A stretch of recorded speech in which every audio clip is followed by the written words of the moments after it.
भारत और इंडिया नाम को लेकर छिड़े सियासी घमासान पर आईएमसी प्रमुख मौलाना तौकीर रज़ा खान ने बीजेपी, कांग्रेस और आरएसएस को निशाने पर लिया है। बरेली में बृहस्पतिवार को प्रेस कॉन्फ्रेंस कर मौलाना ने कहा कि हिंदुस्तान के 3 नाम हैं जो हमेशा रहेंगे। राजनीतिक दल देश के नाम पर राजनीति कर रहे हैं। उन्होंने कहा कि इंडिया नाम गुलामी का प्रतीक नहीं है बल्कि राष्ट्रगान गुलामी का प्रतीक है। मौलाना तौकीर रज़ा खान ने कहा कि राजनीति और वोटों को हासिल करने के लिए देश का कितना बड़ा नुकसान हो जाए, इन राजनीतिक दलों को कोई परवाह नहीं। बीजेपी और आरएसएस इंडिया नाम से इतना खौफजदा हैं कि इंडिया को ख़त्म करने के लिए तैयार हो गई। इंडिया को जो ख़त्म करना चाहता है या कोशिश कर रहा है वह हमारे देश का दोस्त नहीं हो सकता। तौकीर रज़ा खान ने कांग्रेस पर निशाना साधते हुए कहा कि राजनीतिक लाभ लेने के लिए विपक्षी गठबंधन का नाम इंडिया रखा गया है। उन्होंने कहा कि मैंने कांग्रेस के झंडे का भी हमेशा ऐतराज़ किया था।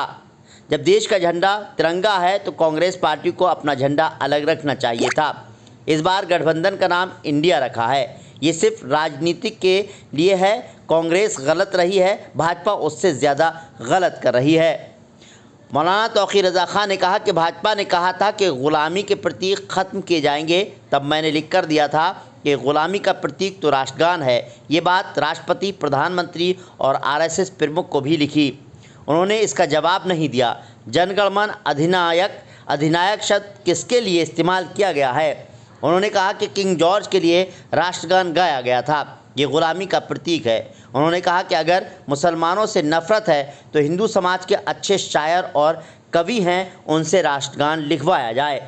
उन्होंने कहा कि हिंदुस्तान के 3 नाम हैं, तीनों रहने चाहिए। इन नामों को ख़त्म करने की कोशिश को कामयाब नहीं होने दिया जाएगा।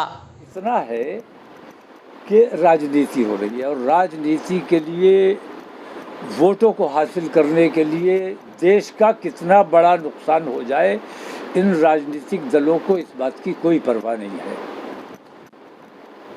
मैं तो देख रहा हूँ भारतीय जनता पार्टी और आरएसएस जैसी तंजीमें इंडिया नाम से इतनी खौफजदा हो गई है कि इंडिया को ख़त्म करने के लिए तैयार हो गई।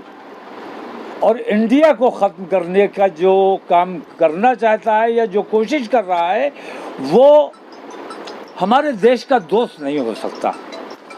ये अलग बात है कि उन्होंने राजनीतिक लाभ लेने के लिए ये नाम रखा है, जानबूझकर रखा गया है। मैंने पहले भी एतराज़ किया था, कांग्रेस के तिरंगे पर मैंने हमेशा एतराज़ किया कि जब देश का तिरंगा है तो फिर कांग्रेस को अपनी पार्टी का झंडा उससे मुख्तलिफ रखना चाहिए था। देश का भी तिरंगा है और कांग्रेस का भी तिरंगा है, मैंने इस पर भी एतराज़ किया था और मैं इस पर भी एतराज़ करता हूं कि ये जो गठबंधन का नाम इंडिया रखा गया है, ये राजनीतिक लाभ के लिए रखा गया है, ये बात ठीक नहीं है। बरेली दर्पण के लिए ब्यूरो रिपोर्ट।